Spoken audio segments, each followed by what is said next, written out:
Bien, vamos a compartir esta vez la cuarta función, la cuarta tarea o trabajo que le correspondía hacer a los profetas. Esta cuarta tarea, ya hemos mencionado las tres primeras, pero esta cuarta tarea era una tarea bastante compleja.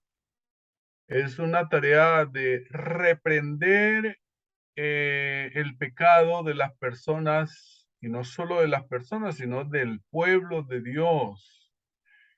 En algunos de estos casos, sin revelar los pecados privados. Eh, la Biblia es bastante clara en que los profetas muchas veces tenían que hacer este trabajo. No es agradable, no es agradable hasta el día de hoy tener que reprender a las personas, y más aún cuando el temperamento del que reprende es bastante fuerte y poco amable. En la reprensión debemos tener en cuenta que la Biblia nos exhorta a nosotros a reprender con toda mansedumbre y humildad. Esa es una de las tareas que tenían los profetas que hacer, pero muchas veces esta manera de humildad y de sencillez al reprender no daban los resultados que se querían. Y en algunos de esos casos Dios usaba personas con temperamento bien fuerte, firmes en la reprensión para poder lograr un poco hacer volver a la persona de su camino, pero ni aún así podía la gente que no quiere arrepentirse ni buscar al Señor, por más Juan Bautista o Elías que se levanten y diciéndole a la gente, generación de víboras, la gente no va a querer cambiar. Así que, pero es una tarea, es un trabajo. El Señor nunca deja de reprender a su pueblo y a sus líderes. Así que este cuarto trabajo lo vamos a encontrar en la obra de los profetas. Por ejemplo, Elías reprendió a Acab y le duramente, tú eres el culpable de todo lo que está pasando en el pueblo de Israel, toda esta sequía y todas estas cosas que están viniendo. Tú eres el culpable porque te has alejado y te has apartado de Dios, y sobre todo con tu esposa Isabel, que ha convertido esto en una situación de idolatría con el dios Baal y todos los dioses que ella había puesto en el propio pueblo de Dios. Así que Elías tuvo que reprender duramente a Acab. Esto no le agradó ni a Acab ni a Jezabel. Y la actitud de ellos fue buscar a Elías para destruirlo, para matarlo. Y más aún cuando Elías este, mató a 400, más de 400 profetas de Baal.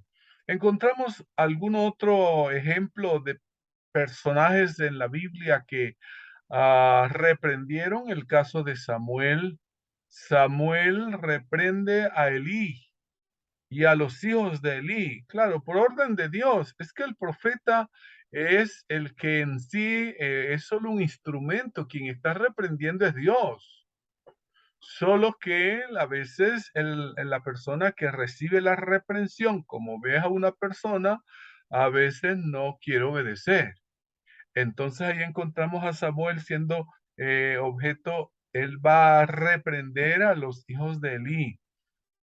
Moisés reprendió muchas veces al pueblo por su idolatría, por las murmuraciones. Encontramos algunos otros personajes, como el caso de Jeremías, que reprende a los reyes de Judá por la condición en la que ellos están. Y estos reyes no quieren acatar. Isaías reprende a su familiar Manasés por su alejamiento de Dios, por todo el pecado que Manasés había cometido. y que había hecho pecar al pueblo de Dios. Y sin embargo, a causa de esa reprensión, Manasés se levanta contra Isaías y lo manda a cerrar. Encontramos también a un Jonás reprendiendo a toda una capital, la capital de Asiria, Nínive. Encontramos también a, digamos, a Natán, cuando va donde el propio rey lo reprende de una manera muy didáctica, haciéndole sentir primero la necesidad de la justicia de esta parábola que le está poniendo Natán a David sobre el propio pecado del rey. Encontramos también a Eliseo reprendiendo a 42 muchachos, bueno, más jóvenes que estaban burlándose de él. Encontramos también a Daniel reprendiendo a Belsasar porque no ha escuchado el consejo de su abuelo. Encontramos también en el Nuevo Testamento, ya encontramos a Pablo reprendiendo a muchas personas, como sobre todo a los Gálatas. Oh Gálatas necios, tontos, os enseñó a apartarse usted del evangelio? O sea, está hablando duro. Pablo, encontramos a Esteban reprendiendo al Sanedrín. Encontramos a Jesús mismo reprendiendo a los líderes espirituales. Me llama la atención un incidente de Jesús cuando reprende a un hombre llamado Simón que sedujo a María, su familiar, María que se convirtió luego en Magdalena, María Magdalena. Este hombre la sedujo a la prostitución y estaba ahora hablando mal de María y de Jesús porque Jesús se dejaba tocar los pies de María. Y entonces ahora lo reprende, pero de una manera muy sutil, con mucho tacto. Jesús le dice, Simón, tengo una cosa que decirte. Así que es interesante que los profetas de Dios tienen un papel fundamental de reprender a la iglesia, a las personas, sus pecados. Hoy en día es complejo reprender. Usted no puede reprender a nadie hoy porque ese libre desarrollo de la personalidad que cada uno tiene le impide. Entonces el pastor no puede decirle nada a ninguno de los hermanos. No, yo soy yo y yo hago lo que quiero. Usted no tiene que decirme a mí las cosas. Yo tengo mi propia personalidad. Vaya a reprender a sus hijos. Así que la situación hoy no es tan fácil en una sociedad posmoderna que todo es relativo, donde el pecado es según lo que tú piensas, no según lo que Dios dice. Es una situación, predicar un sermón que amonesta a la iglesia y reprenda a la iglesia, te tratan enseguida de rebelde, de disidente, de cualquier otra cosa, porque no estamos acostumbrados a reprender. Ahora, si el Señor me manda a reprender, pues reprende. Pero a veces es que nosotros reprendemos sin que Dios nos haya dicho vaya a reprender. Aunque tenemos que reprender a las personas por su mal proceder, porque la Biblia dice, quien hace volver a alguien de su pecado, ha salvado a esa persona. Y tenemos que hacerlo y tienen que hacerlo con nosotros también. No es solo yo como líder decir, yo tengo que reprender. No, es que a mí también como líder necesito ser reprendido.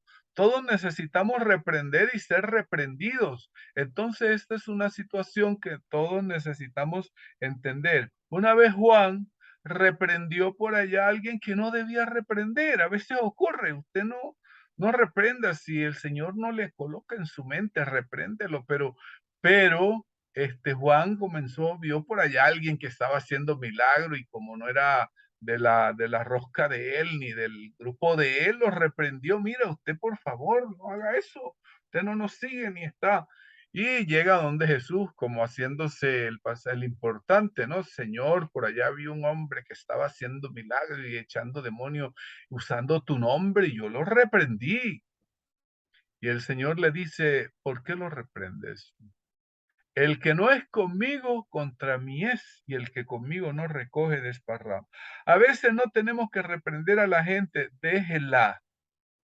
Sí. Es dado a los ídolos Efraín, dice la Biblia, déjalo.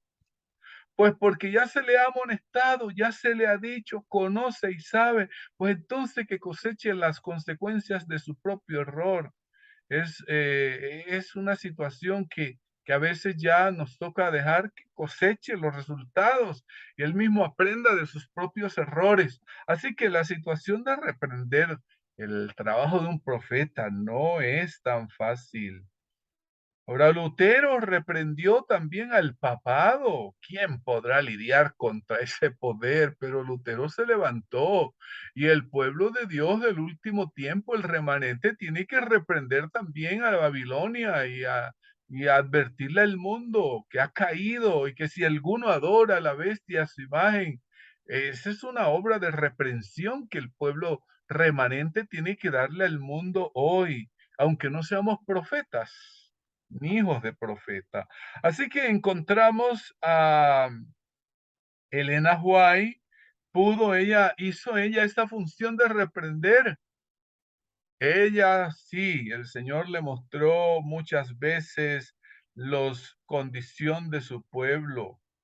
Ella reprendió a algunas personas en forma particular, les mandó muchas cartas de reprensión por sus pecados y algunos pecados graves, como abuso sexual y una cantidad de cosas que ella tuvo que reprender a la gente de su tiempo y aunque ella tenía mucho cuidado de no publicar esas cosas que Dios le mostraba, este, hoy en día se publican esas cartas con querido hermano J, querida hermana M, hoy se tiene cuidado porque no le fue permitido a ella revelar esas cosas a, digamos, al público. Así que la situación de reprender es una de las tareas muy difícil del profeta y nosotros tenemos que tener mucho cuidado al reprender a alguien. Hoy en día hay gente que se da el derecho de reprender a la iglesia y decir cosas contra la iglesia públicamente, como si eso fuera un privilegio, una virtud de estar exponiendo los pecados de la iglesia y de las personas en videos y en cosas. Eso, si usted no ha sido llamado por Dios o si fue llamado por Dios, vaya donde la persona directamente. No está bien, no es correcto. Merece ser reprendido quien reprende públicamente los pecados. Elena White, cuando le mandaba una carta a un hermano, era privada de esa carta. Ella no se podía allá poner allá en no, el Señor me mostró que el hermano tal está en pecado, que el hermano X está en pecado. No, le escribía su carta que Dios le había mandado, si él reconocía algunos reconocían, otros no. El caso de, él le escribió varias veces a Kellogg, los reprendió, aunque era un hijo querido para ella. Ella reprendió duramente a Kellogg. Kellogg luego se enojó contra ella porque hay gente que no le gusta que le reprenda. Ahí no nos gusta. ¿A quién le gusta que le digan los pecados y la situación personalmente? Sí, así que esta situación de un profeta de reprender no se ve, no está, digamos, eh, no es agradable. Cuando a un pastor le toca ir a reprender a un hermano, no es agradable, no es una obra, pero hay que hacerlo. Eh, el Señor dio un mensaje de reprensión a la iglesia final. Elena White fue levantada también para reprender los desmanes, para reprender la temeridad, para reprender tantos pecados del pueblo adventista hoy, antes de la venida de Cristo. También lo hizo para la iglesia, pero lo triste es que nosotros no queremos aceptar. Nos enoja Elena White, no nos gusta. estoy enojado con ella porque me reprende los pecados que tengo. Y entonces por eso hoy se han levantado mucha gente contra Elena White. Claro, porque Elena White le condena sus pecados y Dios le condena sus pecados a través de ella. Sí, entonces, y eso para toda la iglesia, porque los consejos que Dios le mandó a la iglesia, en testimonios para la iglesia y en joya los testimonios y todos estos libros que amonestan la iglesia de los pecados que podemos estar cometiendo, no nos agrada. Entonces, lo que la gente hace hoy es decir, no, Elena Guay, eso es para aquel tiempo, esa viejita para hoy, ya eso no es aplicable porque vivimos una época moderna que para aquí y allá, entonces no aceptamos las reprensiones que ella nos da en sus libros. Así que la otra parte, digamos, que vamos a analizar es el quinto trabajo de un profeta, revelar la voluntad de Dios, revelar la voluntad de Dios. Esa era una de las cosas que el profeta debe hacer al pueblo o a veces a la persona que no sabía qué decidir. A veces nosotros nos pasa, no sé qué decidir, qué hacer, hago, no hago, voy, no voy, trabajo, no trabajo, acepto, no acepto. ¿Qué hacemos? Y en esos casos, cuando no se sabe la voluntad de Dios, pues hay que clamar a Dios. Y Dios muchas veces enviaba a un profeta al pueblo diciéndole qué debía hacer, a dónde debía ir, cómo debía actuar. Y eso lo necesitamos, es una de las tareas maravillosas de un profeta, ya no es tanto reprender, es decirle, mira, lo ideal es esto, el consejo de Dios es este, haga así, así, así. Eso lo necesitamos todos los días, todos nosotros lo necesitamos y por eso hay que estudiar las escrituras todos los días para conocer la voluntad de Dios revelada en su palabra. Una vez el señor Elías estaba por allá haciendo lo que no debía hacer, huyendo por allá de una mujer y el Señor lo encontró en una caverna y le dice, ¿qué haces aquí, Elías? Mi voluntad no es que usted esté aquí.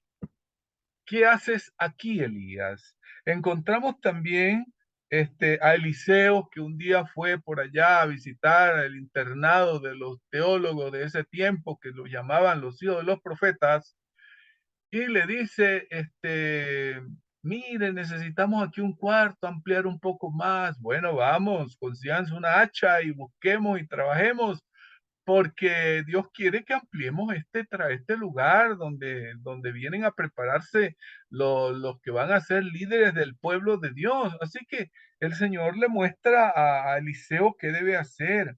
A Israel, cuando Israel se quería mover, Dios, bueno, a veces usaba a un profeta, otras veces en el desierto, una nube ahí arriba que se movía y andaba, y la nube cuando se movía, ellos ya sabían, la voluntad de Dios es que salgamos de aquí. Qué bueno tener una nube hoy, ¿sí? Que nos diga a nosotros para dónde ir, a dónde ir. Generalmente necesitamos esto. Luego en Israel se estableció estas dos piedras que había en el hombro del sumo sacerdote, el Urín y el Tumín, para expresar lo que Dios quería, la voluntad de Dios, que si se iluminaba esto, una piedra en la derecha, creo que era la parte derecha, decía, sí, es la voluntad de Dios que se haga esto. No, no es si se iluminaba la parte izquierda, no, no es la voluntad de Dios que se haga esto. Por eso Dios no le respondía, dice Saúl, a Saúl no le respondía ni por Urín ni por Tumín, porque él se había alejado de la voluntad de Dios y si no quiere obedecer la voluntad de Dios revelada, ¿cómo quiere más que Dios le dé más si no ha obedecido la voluntad que Dios ya le ha dado? Y así nos pasa a nosotros. Queremos conocer la voluntad de Dios hoy de una cosa cuando Dios nos ha revelado una voluntad, su voluntad, y no la obedecemos. Pues si yo no obedezco esa parte que Dios me ha revelado, Él no me va a dar más conocimiento, pues me deja. Si yo quiero hacer en mi propia voluntad, entonces no quiero obedecer la voluntad de Dios. Si le pregunto a Dios, no me va a decir. Así que tenemos que estar siempre dispuestos. El Señor le dice una vez a un profeta, mire, vaya y haga esta profecía, ya vaya, haga esto, así, no se venga por el mismo camino, no coma allá, la voluntad, o sea, Dios le expresa su voluntad, pero el muchacho llega y se deja convencer de un viejo profeta también, no, yo soy profeta y soy de experiencia, el Señor me ha dicho ahora que tú puedes comer, así que venga a mi casa y toda esta situación, no, la voluntad de Dios ya se le había dado, no se tenía que dejar desviar de otra voluntad diferente, así fuera de un profeta viejo, que a veces hay gente de experiencia que seducen a otra persona de menos experiencia y la otra persona confía porque el otro es de más experiencia que él. No, no confíe ni en la persona que tenga más experiencia que usted. Si Dios dijo una cosa, no acepte así sea la voz del más viejo. Así que encontramos también a otro caso de Pablo. A veces nosotros no sabemos con quién casarnos. Yo me caso con fulanita, con sutanita, no sé, con sutano. Las muchachas no saben con quién casarse, ven gente de afuera del mundo que son supuestamente mejores y entonces se quieren casar con ellos. El Señor ya reveló su voluntad. No os juntéis en yugo desigual con los infieles, aunque esto no es solamente para el matrimonio, sino por cualquier otra asociación. El Señor está diciendo no te juntes en yugo desigual con los infieles. Ah, pero que es adventista. No importa que sea adventista, pero si no es fiel a Dios, así se ha bautizado 10 veces, no puede ser el esposo o la esposa tuya. Así que eso tiene que ser una persona fiel a Dios. No es solo que lleve el nombre adventista, se bautizó el domingo para casarse el sábado. Eso no. Tenemos que decirle al Señor, Señor, muéstrame tu voluntad. ¿Es esa la persona?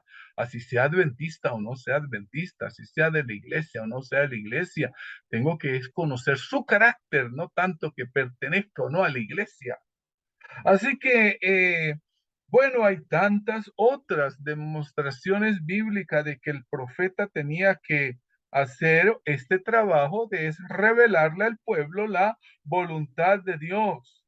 Encontramos, por ejemplo, a David, un profeta acelerado le dice, no, que tú vas a construir el templo y tal, después tuvo que retractarse, pues la voluntad de Dios no era esa. A veces los profetas se adelantan y nosotros también a decir cosas que no es el plan de Dios.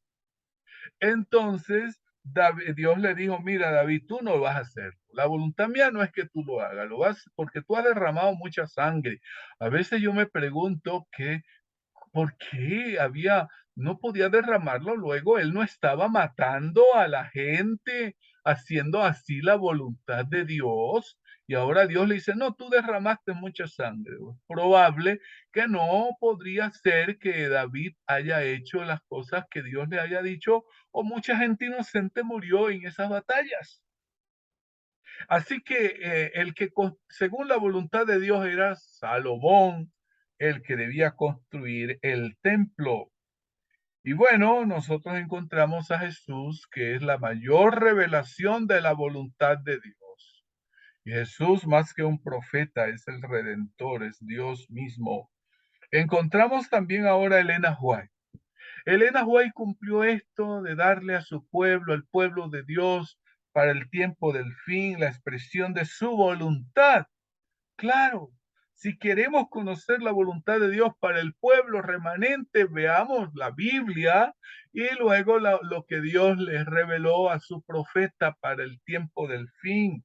Así que necesitamos, hay algunos detalles que me llaman la atención sobre la historia de Elena White. En alguna ocasión ella vio el terreno para comprar, creo que fue Loma Linda, y el Señor le mostró y le dijo, ese es. Y ella dijo, mire, Dios, la voluntad de Dios es que compren este terreno. Hoy en día esos lugares que Dios le mostró son unos lugares maravillosos, aunque en ese tiempo, por lo menos en Avondale, en Australia, no, los hermanos no querían que no se compre porque es que no hay agua. El Señor le dijo, hay agua allí. La voluntad de Dios es que compren ese lugar. Así que Dios revela la voluntad. Ahora, Dios le dijo, no es la voluntad que la imprenta nuestra publique el libro de Kellogg. ese libro que es contra Dios y contra su palabra y su pueblo. Pero los dirigentes de allí no querían obedecer y bueno, aceptaron por la plata y todo, esa imprenta se quemó. Así que la situación, a veces cuando no se obedece la voluntad de Dios, las cosas se dan. Ahora, ¿cuánto más nosotros hoy necesitamos conocer la voluntad de Dios? Estudiemos el don profético para conocer la voluntad de Dios que está revelada en la Biblia y ampliada en los libros dados por Dios para su pueblo final. ¿Cuánto quisiéramos hoy tener un profeta que nos diga los problemas que a veces tenemos que resolver y preguntarnos, ¿será esa la voluntad de Dios? Se ha discutido tanto, más de 30 años va esto de la ordenación de la mujer. ¿Será esa la voluntad de Dios? Necesitamos un profeta que nos diga, sí, es la voluntad de Dios, Dios quiere que ordene mujeres, o nos diga, no, no es la voluntad de Dios. No quiere. Ahora, nosotros hoy creemos como pueblo remanente que la voz de la Asociación General es la expresión de la voluntad de Dios. Así hay gente que no lo cree. Hay mucha gente que dice, no, es que esa no es la voluntad de Dios porque ya la Asociación General, ya Dios no expresa su voluntad ahí, porque hay un pensamiento que le nace ahí en un tiempo cuando algunos estaban en rebelión contra Dios en ese tiempo, ya dijo, no es la voz de Dios, pero siempre y cuando los líderes de la Asociación General, cuando hablo de la Asociación General, no es la Junta solamente, es la voluntad de todo el pueblo adventista mundial. Cuando ese pueblo se reúne y expresa su voluntad, yo considero y consideramos como adventistas fieles que esa es la voluntad de Dios. Así que tenemos hoy ese gran privilegio todavía de conocer la voluntad de Dios. Necesitamos nosotros cada día someternos a la voluntad expresada de Dios y ya está revelada en su palabra. Habrá algunos detalles en los que tenemos que orar a Dios de manera personal. Hay cosas que no sé qué hacer, Señor, acepto, no acepto, voy, no voy. Nos toca orar y pedirle a Dios, Señor, ilumíname, muéstrame, enséñame qué camino debo tomar. Que Dios nos ayude para que podamos conocer la voluntad de Dios y aceptar también la reprensión que Dios pueda enviarnos a nosotros cuando hemos cometido algo.